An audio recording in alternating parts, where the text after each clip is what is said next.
आइए सुनते हैं एक लघु कथा। लघु कथा शुरू होती है कि वह कितने समय से वहां रुककर लोगों को गुलाब खरीदते देख रही थी। उसके चेहरे पर कितने ही भाव आ रहे थे। कभी किसी को देखकर मुस्कुरा देती और कभी उदास हो जाती। जब वह अकेली रह गई तो उसने भी गुलाब का फूल लिया और उसे देखने लगी। उसे देखकर कितने ही भाव उसके चेहरे पर आ रहे थे। अंकल, इसे पैक करना, फूल पैक करना है। हाँ, एक और बात, आपके पास कटर है? कटर का क्या करोगी? मुझे इसके कांटों को काटना है। लेकिन वे भी तो फूलों का ही हिस्सा है। गुलाब तो प्यार है, खुशियां हैं, लेकिन खुशियों के साथ यह कांटे नहीं अंकल। मैं उन्हें सिर्फ खुशियां देना चाहती हूँ। सिर्फ प्यार, सिर्फ प्यार। मैं उसका चेहरा देख रहा था जो भावनाओं में खोया हुआ था। अंकल, ये कांटे मैं अपने लिए रख लूंगी। मुझसे कटर लेकर वह उन कांटों को एक एक करके काट रही थी। उसके चेहरे से ऐसा लग रहा था जैसे वह उसके सारे दुखों को अपने में समेट रही थी। लघु कथा समाप्त हो गई। तो यह लघु कथा थी गुलाब का फूल। और लघु कथाकार हैं रमेश कुमार संतोष जी। और लघु कथा संग्रह है अपने अपने रिश्ते।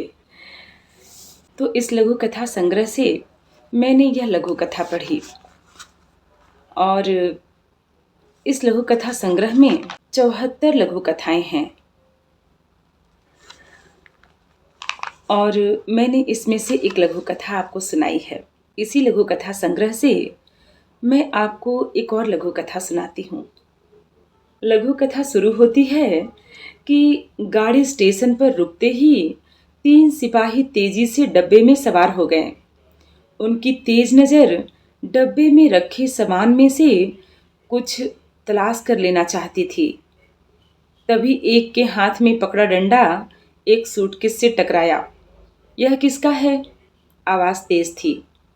जी मेरा है, घबराई सी आवाज़ निकली। पुलिस वाले ने ऊपर से नीचे तक उसे देखा। वह और ज़्यादा कांप गया। खोल इसे। दूसरे सिपाही की आवाज़ पहले से भी तेज थी। कांपते हाथों से सूटकेस को उठाया और वह जहां बैठा था वहीं पर रखकर खोल दिया।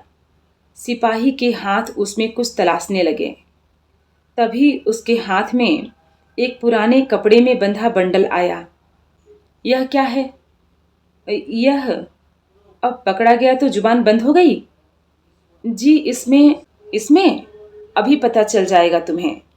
और एक झटके से वह बंडल खुल गया। फर्श पर 8-10 रोटियां, उबले आलूओं के साथ लाल मिर्च, सब बिखर गया।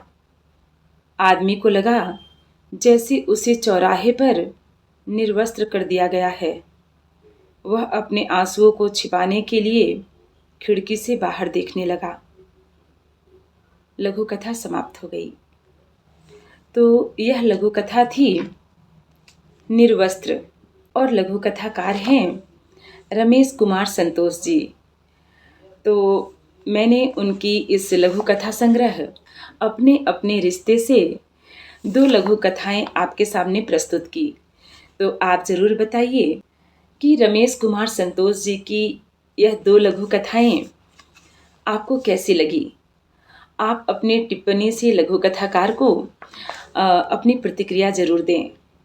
तो फिर मिलते हैं एक और नई पुस्तक के साथ। तब तक के लिए आप सबको प्रणाम।